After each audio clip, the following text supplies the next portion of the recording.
तर आपण बाळूमामाच्या मेंढीमाऊलीच्या सेवा करीता आपण आलेलो इथं पंढरपूर बागा नंबर 17 मध्ये. आणि आज आपण सोनकेमध्ये मेंढीमाऊलीला घेऊन आपण चरण्यासाठी आलेलो एका शेतकऱ्याच्या रानामध्ये. आणि इथे आल्यावरती आपल्याला एक डाळिंबीचा प्लॉट दिसलेला. तुम्हाला तो प्लॉट मी दावणार आहे, तुम्ही बघू शकता. इतक्या प्रकारे तो डाळिंबीचा प्लॉट सेट केलाय ना, पहिल्या वर्षाचं पीक आहे. तर तुम्हाला मी दावू शकतो, बघू शकता हे जे दिसतंय डाळिंबी पहिल्या वर्षाचं पीक आहे. झाड बघू शकता किती मोठं, आणि या झाडाला सर्रास 100च्या प्लस माल आहे. आणि इथं बघू शकता हे झाड बघा किती छोटा आहे, पण माल किती शायनिंग आहे बघू शकता. मालाची क्वालिटी बघा, तुम्ही बघू शकता किती प्रकारे एक नंबर माल आहे. एक नंबरचा असा शेट माल केला ना. आणि तुम्ही म्हणता ना बागेमध्ये मिरची ही वगैरे नसून थ्रिप्स येते, पण बघू शकता ह्या मालकाने बागेमध्ये मिरची सुद्धा लावलेली आहे. आणि असं डाळिंबीला माल लोड झाल्यामुळे ते वागतं म्हणून असं बांधून घेतलेलं बघू शकता. तर एक नंबरचा अतिउत्तम प्लॉट त्यांनी असा तयार केलेला आहे. मला तर वाटते सर्रास या प्लॉटला 2-2.5 महिने झाले, आता 2.5 महिने झाले असतील. आणि त्यात आपल्याला त्या बागेचे मालक नाहीत, म्हणून तुम्हाला मी असते तर त्यांच्याकडे माहिती घेतली असती, पण ते मालक आता इथं नाहीत. त्याच्यामुळं त्या मालकांचा काय आपला संवाद होणार नाही.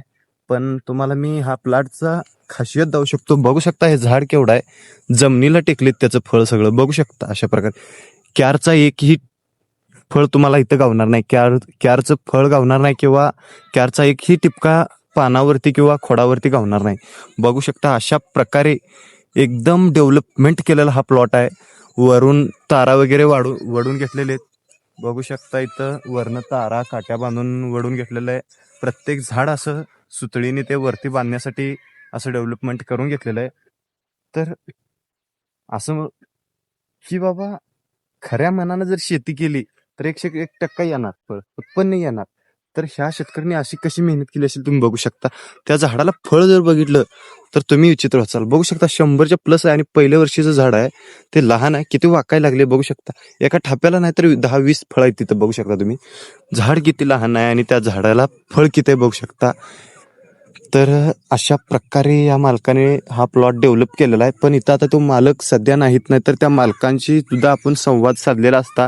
पण ते मालक नसल्यामुळे आपण एकटंच ह्या बागेमध्ये व्हिडिओ शूट करतोय. तर अशा प्रकारे या बागेची डेव्हलपमेंट केलेली आहे. आणि मालक असतं तर इथं आपण त्यांचा संवाद साधून सर्व विषयीची माहिती आपण घेतली असती, की बाबा बागेला तुम्ही कोणत्या प्रकारचं औषध मारता, किती दिवसातून औषध मारता, खालून काय औषध देता, किंवा वरनं स्प्रे किती दिवसाला करता, आणि पाण्याचं नियोजन कसं करता, ह्या सगळ्या गोष्टी आपण विचारल्या असत्या. पण आता इथं सध्या मालक नाही आहे, त्याच्यामुळं आपण स्वतःच व्हिडिओ बनवलेला आहे. मालक नसल्यामुळे तुम्हाला मी जे काय मला माहिती आहे तेवढं मी प्लॉटचा माहिती दिली तुम्हाला. तर प्लॉट कसा वाटला आणि ह्या मालाला शायनिंग किती आहे बघा. आणि ही तुम्हाला प्लॉट कसा वाटला हे नक्कीच कमेंटमध्ये आपल्याला सांगा. धन्यवाद.